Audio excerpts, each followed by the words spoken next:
మన team India south Africa టీంతో రెండో టీ20 మ్యాచ్ ఆడేందుకు సిద్ధమైంది. అంటే టీ20 మ్యాచ్ అయితే ఈరోజు ములాన్పూర్ వేదిక జరగబోతుంది. సో ఈ మ్యాచ్ యొక్క ప్రివ్యూని ఈ వీడియోలో చూద్దాం. అయితే దానికంటే ముందు మనం ఒక విషయం గురించి మాట్లాడుకోవాలి. అదే ఐసీసీ ర్యాంకింగ్స్లో రోకో విధ్వంసం. సో నేనైతే ఐసీసీ ర్యాంకింగ్స్ అన్నీ కూడా అప్డేట్ అయ్యాయి. అండ్ అందులో చూసుకుంటే వన్డే బ్యాట్స్మెన్ ర్యాంకింగ్స్లో రోహిత్ శర్మ మరియు విరాట్ కోహ్లీ ఇద్దరు టాప్ 2లో నిలిచారు. హిట్ మ్యాన్ ఫస్ట్ ప్లేస్లో ఉంటే ద కింగ్ సెకండ్ ప్లేస్కు దూసుకొచ్చాడు. సో ఇదైతే రోకో ఫ్యాన్స్తో పాటు టీమిండియా ఫ్యాన్స్ కూడా పండగ చేసుకునే టైం. ఎందుకంటే వీళ్ళిద్దరూ క్లియర్లీ 2027 వన్డే వరల్డ్ కప్ ఆడేందుకు చాలా కమిటెడ్గా కనిపిస్తున్నారు. వాళ్ళ పెర్ఫార్మెన్స్లో క్లియర్గా తెలుస్తుంది. రోహిత్ శర్మ ఆస్ట్రేలియా సిరీస్లో player of the series award గెలుచుకుంటే విరాట్ కోహ్లీ సౌత్ ఆఫ్రికా సిరీస్లో సేమ్ అదే చేశాడు. దీంతో తమ మీద వస్తున్న డౌట్స్ అన్నింటికి బ్యాట్తోనే సమాధానం చెప్పినట్టు అయింది.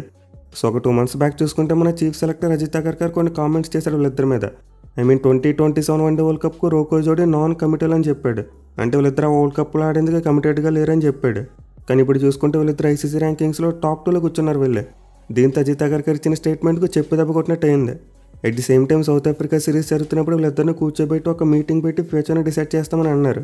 అంటే సెకండ్ వన్డే మ్యాచ్ లేకపోతే థర్డ్ వన్డే మ్యాచ్ అయిపోయి ఒక మీటింగ్ పెడతానన్నారు వీళ్ళిద్దరిని కూర్చోబెట్టి. అది కూడా వన్డే ఫార్మాట్లో వీళ్ళ ఫ్యూచర్ని డిసైడ్ చేయడానికి. కానీ ఆ సిరీస్లో వీళ్ళిద్దరు పెర్ఫార్మెన్స్ చూసిన తర్వాత మీటింగ్ లేదు, గీటింగ్ లేదు, మొత్తం ఎగిరిపోయాయి. సో విరాట్ కోహ్లీ మరియు రోహిత్ శర్మ క్లియర్గా తమ పర్ఫార్మెన్స్తో చెప్పారు, మేము 2027 వన్డే వరల్డ్ కప్కు చాలా కమిటెడ్గా ఉన్నామని చెప్పి. దీంతో మన టీం మేనేజ్మెంట్ మరియు సెలక్షన్ కమిటీ పకోడీ వ్యాపారాలు మానేస్తే బాగుంటుంది. వాళ్ళు వీలైతే వరల్డ్ కప్ కోసం వీళ్ళిద్దరు చుట్టూ టీంను బిల్డ్ చేయడానికి ట్రై చేయాలి. అంతేగాని వీళ్ళిద్దరిని తీసేద్దామన్న ఆలోచనకి పక్కన పెట్టేయాలి. ఎందుకంటే రోకో జోడీ గట్టిగా ఫిక్స్ అయిపోయారు వరల్డ్ కప్ ఆడాలని చెప్పి. అందుకే ఇప్పుడు ఐసీసీ ర్యాంకింగ్స్లో వీళ్ళు టాప్ 2లో కూర్చున్నారు. అది కూడా 38 ఏళ్ల రోహిత్ శర్మ టాప్ 1లో ఉంటే 37 ఏళ్ల విరాట్ కోహ్లీ టాప్ 2లో ఉన్నాడు.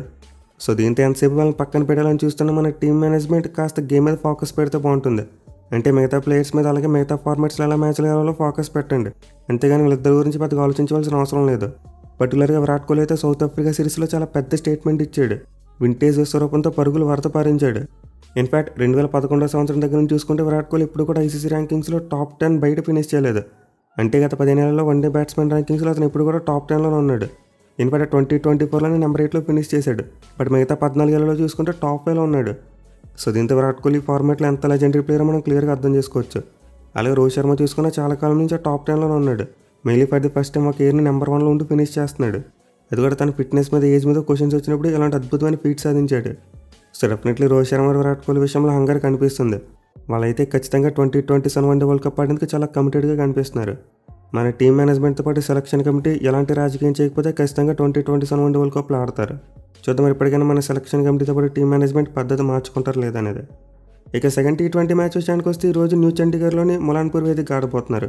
అండ్ ఈ మ్యాచ్లో విజయం అయితే ఖచ్చితంగా సౌత్ ఆఫ్రికా టీంకి చాలా ఇంపార్టెంట్ అని చెప్పుకోవాలి. ఎందుకంటే సౌత్ ఆఫ్రికా టీం ఈ మ్యాచ్లు కూడా ఓడిపోతే ఆ తర్వాత సిరీస్కి వెళ్ళడం చాలా కష్టమైపోద్ది.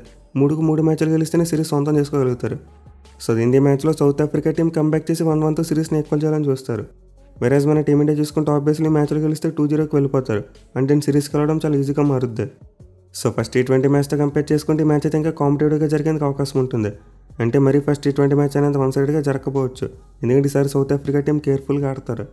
మెయిన్లీ ములాన్పూర్ వికెట్ చూసుకుంటే కొంతవరకు న్యూట్రల్గా ఉంటుంది. అంటే బోత్ బ్యాటింగ్ అండ్ బౌలింగ్కి బాగా అనుకూలిస్తుంది.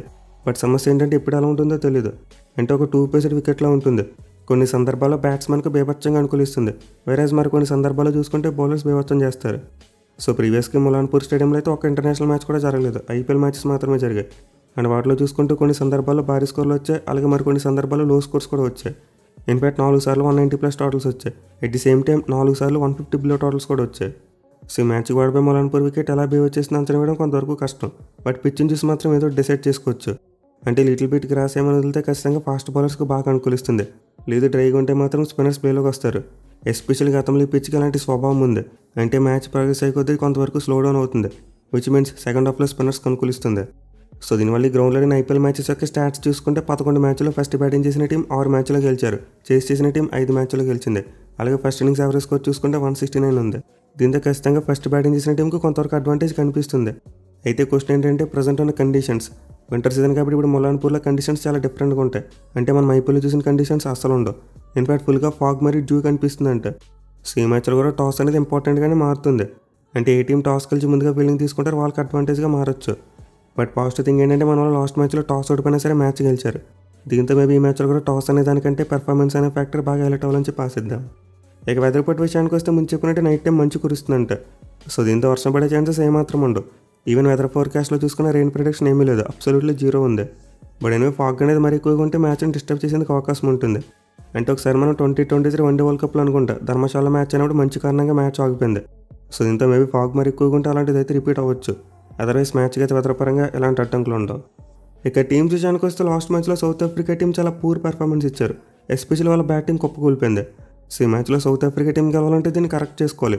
వాళ్ళ బ్యాట్స్మెన్ మంచిగా ఆడితేనే మ్యాచ్ గెలిచేందుకు అవకాశం ఉంటుంది. అదర్వైజ్ వాళ్ళ బౌలర్స్ ఎంత రాణించినా గెలవడం ఇంపాసిబుల్. మీలా టీంలో ఎక్స్పీరియన్స్ ఉన్న క్వింటన్ డీకాక్, మార్క్రమ్ అలాగే మిల్లర్ ఈ ముగ్గురు కూడా స్టెప్ అప్ అవ్వాలి. ఎందుకంటే యంగ్స్టర్స్ కొంతవరకు బాగానే పెర్ఫామ్ చేస్తున్నారు. లైక్ స్టెప్స్ మరి బ్రేవిస్ లాస్ట్ మ్యాచ్లో ఎంతో కొంత బెటర్గానే పెర్ఫామ్ చేశారు. కానీ సీనియర్ ప్లేయర్స్ మాత్రం పూర్తిగా చేతులు ఎత్తేశారు. సో దీంతో ఈ మ్యాచ్లో south Africa senior players step up అవ్వాలి. వేరేస్ బౌలింగ్లో చూసుకుంటే వాళ్ళకి పెద్దగా సమస్యలు ఏమీ లేవు. పేస్ బౌలర్స్ మంచిగానే వేస్తున్నారు. క్యాష్ అమరాజే ఫస్ట్ మ్యాచ్లో ఎక్కువ రన్స్కి వెళ్ళిపోయాడు. మెయిన్లీ ప్రజెంట్ సౌత్ ఆఫ్రికా టీంకి మార్కెన్సన్ ఒక అతిపెద్ద మ్యాచ్ విన్నర్ అని చెప్పుకోవాలి. అతను బ్యాటింగ్, బౌలింగ్, ఫీల్డింగ్ మూడింట్లో కూడా అదరగొట్టేస్తున్నాడు. పర్టికులర్గా మ్యాచ్ ఆడిపోయి మొలాన్పోలో చూసుకుంటే అతనికి ఎక్స్పీరియన్స్ కూడా ఉంది. అతను ఐపీఎల్ పీబీకేస్ టీం తరపున ఆడాడు. అంటే ఈ గ్రౌండ్లో అతనికి ప్రీవియస్గా ఆడిన ఎక్స్పీరియన్స్ చాలా ఎక్కువగా ఉంటుంది. సో దీంతో ఈ మ్యాచ్లో సౌత్ ఆఫ్రికా టీంకి మార్కెన్సన్ చాలా కీలకమైన ప్లేయర్గా మారుతాడు. అలాగే లుంగింగిడి చూసుకున్న లాస్ట్ మ్యాచ్లో చాలా మంచిగా బౌలింగ్ చేశాడు. బట్ ఎన్నో లాస్ట్ మ్యాచ్లో నోకియాతో పాటు సెపామ్లా రన్స్కి వెళ్ళారు. దీంతో సౌత్ ఆఫ్రికా టీం మ్యాచ్లో తమ లోవర్ ఆర్డర్లో చేంజ్ చేసేందుకు అవకాశం ఉంటుంది. అంటే సెపామ్లా ప్లేస్లో కార్బిన్ బాష్ని తిరిగి టీంలోకి తీసుకొస్తారు. ఇన్ఫాక్ట్ అలా చేయడం వల్ల వాళ్ళ బ్యాటింగ్ డెప్త్ కూడా పెరుగుద్ది. సో లాస్ట్ మ్యాచ్లో ఈ మ్యాచ్లో కూడా south Africa team 4 pace bowling options అలాగే 2 స్పిన్ బౌలింగ్ ఆప్షన్స్తో వెళ్తారు. క్యాష్ అమరాజ్తో పాటు డోనోవన్ పెరీరా లాస్ట్ మ్యాచ్లో చాలా మంచిగా బౌలింగ్ చేశాడు. ఈవెన్ వాళ్ళకి ఇంకా స్పిన్ బౌలింగ్ ఆప్షన్స్ కావాలనుకుంటే మార్క్రమ్ మరియు స్టెప్స్ ఇద్దరు కూడా బౌలింగ్ చేస్తారు. సో బౌలింగ్ ఆప్షన్స్ పరంగా చూసుకుంటే సౌత్ ఆఫ్రికా టీంకి పెద్దగా కొరత లేదు. వాళ్ళు బ్యాటింగ్లోనే స్ట్రగుల్ అవుతున్నారు. దీంతో మ్యాచ్లో తమ బ్యాటింగ్ డెప్త్ని పెంచుకోవడం కోసం ఖచ్చితంగా ఒక మార్పు చేస్తారు.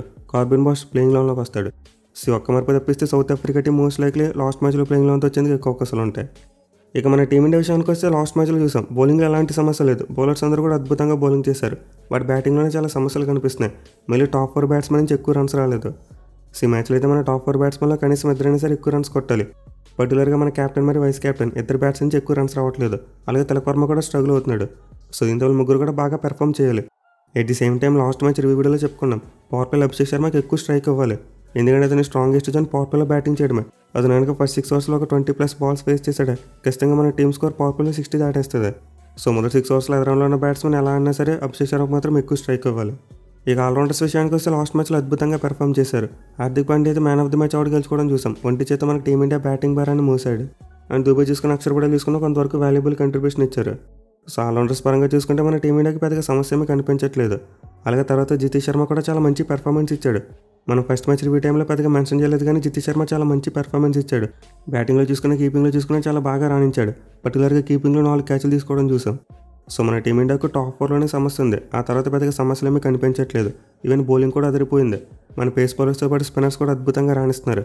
మెయిన్లీ మార్కెన్సన్ అండ్ హర్షదీప్ సింగ్ కూడా ఈ గ్రౌండ్ గురించి బాగా తెలుసు. ఎందుకంటే అతను కూడా పీబీకేఎస్ ప్లేయరే. సో ఈ మ్యాచ్లో అయితే మనకి హర్షదీప్ సింగ్ బౌలింగ్ చాలా కీలకంగా మారిపోతుంది. మరోసారి అతను పవర్ ప్లేలో ఒక 2 వికెట్లు తీస్తే ఖచ్చితంగా మన టీంని అప్పర్ హ్యాండ్ సాధిస్తారు. ఇక టీంలో చేంజెస్ విషయానికి వస్తే మార్పులు ఏమీ చేయరు. అంటే ఫస్ట్ T20 మ్యాచ్లో గెలిచారు కాబట్టి మ్యాచ్ యొక్క ప్లేయింగ్ లెవెల్ ఎలాంటి మార్పు చేయరు. బట్ న్యాయంగా మాట్లాడుకుంటూ ఓపెనర్కి సంజు శాంసన్కి అవకాశం ఇవ్వాలి. అంటే శుభ్మన్ గిల్ ఎలానో సరిగ్గా పెర్ఫామ్ చేయట్లేదు కాబట్టి సంజు శాంసన్కి అవకాశం ఇస్తే బాగుంటుంది. బట్ ప్రజెంట్ మన టీం మేనేజ్మెంట్ గిల్ని తీసేసే మూడ్లో లేరు. అతను వైస్ కెప్టెన్గా అపాయింట్ చేశారు. దీంతో నేనైతే గిల్ని పక్కన పెడతారని చెప్పి అనుకోవట్లేదు. సో దీంతో శుభ్మన్ గిల్ ఆపర్చునిటీస్ అన్నింటిని యూజ్ చేసుకుంటే బాగుంటుంది. అంటే సిరీస్లో మంచిగా ఆడితే వరల్డ్ కప్ స్క్వాడ్ సెలక్షన్లో తన ప్లేస్ని ఎవరు క్వశ్చన్ చేయలేరు. అలాగని సిరీస్ మొత్తం ఫెయిల్ అయితే గిల్ మీద చాలా అంటే చాలా హిట్ రేట్ పెరిగిపోద్ది. సో ఈ మ్యాచ్లో అయితే గిల్తో పాటు మన మిగతా మెయిన్ బ్యాట్స్మెన్ సరిగ్గా పెర్ఫామ్ చేయాలి. అంటే సూర్య బ్యాట్ నుంచి రన్స్ రావాలి, అలాగే తిలక్ బ్యాట్ నుంచి కూడా రన్స్ రావాలి.